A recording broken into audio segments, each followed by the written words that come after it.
Hey everybody, welcome to another episode of Should You Play, where I show you some spoiler-free gameplay and give you my thoughts after playing new games for a few hours, while also highlighting and checking out at least one of the PlayStation Plus games for each month. In this video, I'm playing one of the November 2025 PlayStation Plus games, Stray, the 2022 puzzle adventure game where you play as a stray cat in a dystopian city. Stray is just another in a long list of games that's been on my wishlist, but I never got around to playing for a million different reasons. Now after having finally played the game, I get why everyone was talking about it when it released, even if it does have a few issues, so let's just talk about it. In Stray, you play as a cat who gets separated from its pack early on and falls into a strange underground city inhabited by robots and aggressive insect-like creatures. Not long after arriving, you meet a small drone named B12 who acts as your translator and helps you on your adventure, and together you try to find a way back to the surface while uncovering the mysteries of the city and the world above. The story is spread across 12 chapters, and you'll probably get through them faster than you'd expect, as it's only about a 5-hour game, but it's packed with atmosphere and personality. Most of the storytelling is done through text-based dialogue and small cutscenes, but a lot of the meaning comes from the environment itself by using context clues that tell you what happened without directly spelling it out. It also hits a lot harder than you'd expect it to as well, and despite being such a short title, it touches on a surprising range of emotions and themes by using the relationship between your cat and B12. The only real downside, for me at least, is that I think it ends a bit abruptly and could have used one or two more chapters before ending to fully wrap things up. It's not that the story doesn't come to a satisfying conclusion, but more that it could have had a stronger ending if one or two more things happened before getting there. Stray is a puzzle platforming adventure game where you explore, climb, and solve light environmental puzzles as a cat. Most of the puzzles involve figuring out how to reach new areas, usually by moving objects around or finding alternate paths, and while they do get trickier as you progress, none of them ever got too frustrating. The game also does a great job of selling the whole "you're a cat" perspective. You definitely feel like a small and agile creature in a big world, and sometimes you'll even forget that you can slip between bars or crawl through tight gaps as a cat because you're used to those being blocked off in most other games. The camera also subtly reinforces that, as it's often tighter when you're on the ground, but zooms out when you climb higher, which fits perfectly with how cats like to stay elevated to watch their surroundings. The game also does a pretty decent job at guiding you through levels too. Meowing will sometimes give you hints on where to go next, and signs in the environment are positioned in ways that naturally point you towards your goal. You can also do a bunch of cat things just for fun, such as scratching furniture, knocking stuff off of ledges, catching bugs while idling, and stopping to drink water, and some of these will actually come into play during certain puzzles too. Additionally, Stray does a great job at pacing things out. Areas and mechanics never overstay their welcome, and every area feels distinct. However, I do wish that there was a map of some kind, since the city layout can be a little confusing at first. Mechanically, I do understand why there isn't one, and there are street signs that you can translate with B12, which helps a bit, but a little more guidance in the bigger hub areas would have been nice.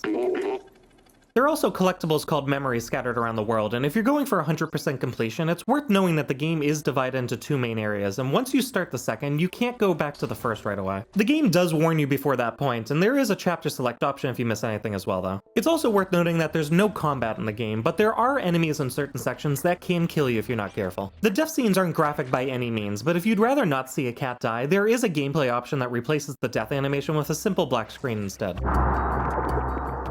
As for the downsides of the gameplay, they're more minor than anything, but there are a few moments where you have to follow other characters, and those sections could have been paced a little better, as your normal walk is too slow and your fast walk is just a bit too fast to keep in sync with them. I also found the default camera sensitivity to be a little too high, so I'd recommend turning it down slightly as well, but overall, Stray offers a really strong gameplay experience without too many notable issues. Visually, Stray does look pretty good. If you stop and stare at certain textures up close, you'll definitely notice some lower resolution details, but overall, the game is generally pretty, well designed, and full of atmosphere.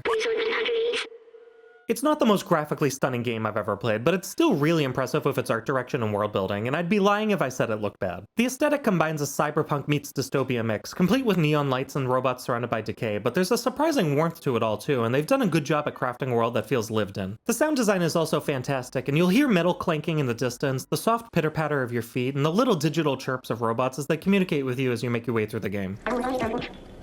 The music stands strong too, shifting from peaceful ambient tracks to more energetic chase themes when things pick up, plus some pretty great jazzy sci-fi tracks littered in between. It all feels intentional and carefully designed, and everything from the way that light bounces off of wet walls to how robots express emotion without ever verbally speaking word does a lot to help the world feel more alive and distinct. Performance-wise, Stray runs pretty smoothly, but not perfectly. Early on, I ran into some textures popping in during cutscenes, and about halfway through, I experienced some physics issues like books jiggling in place or my head clipping through objects, as well as a single instance of stuttering while riding a bucket into the city. I also ran into a few NPC pathfinding issues later on in the game, though these happen in more plot-heavy sections, so I unfortunately don't have any spoiler-free footage of this to share. Aside from those issues, though, it was pretty much smooth sailing. Load times between areas are quick, respawns are fast, and I didn't have any game-breaking problems. Stray is a short game, but it's also a memorable one. It's not the kind of game you're gonna play for deep mechanics or endless replay value, but something you'll play to get lost in for a short time, with my playthrough taking a little under 5 hours to finish. The story does end a little abruptly, but it's surprisingly emotional, and the bond between the cat and B12 gives the whole adventure a little more weight than you might expect. There's also something refreshing about how focused it is, as it provides a really steady pace from start to finish. That said, Stray isn't without flaws. Getting lost in the bigger hub areas is something that's probably going to happen to most players, and some sections can be more about figuring out where to go rather than actually getting there, but those issues never really break the experience. They just remind you that Stray is meant to be taken at its own rhythm. Still, I really enjoyed my time with the game, and if it's been sitting in your backlog for a while like it was for me, I do recommend checking it out if you have the chance to. As always though, this is just my opinion. Whether you've just gotten separated from your pack, or you're already on your way back to the surface, let me know in the comments what you think of Stray. Thanks for watching, and I'll see you guys next time.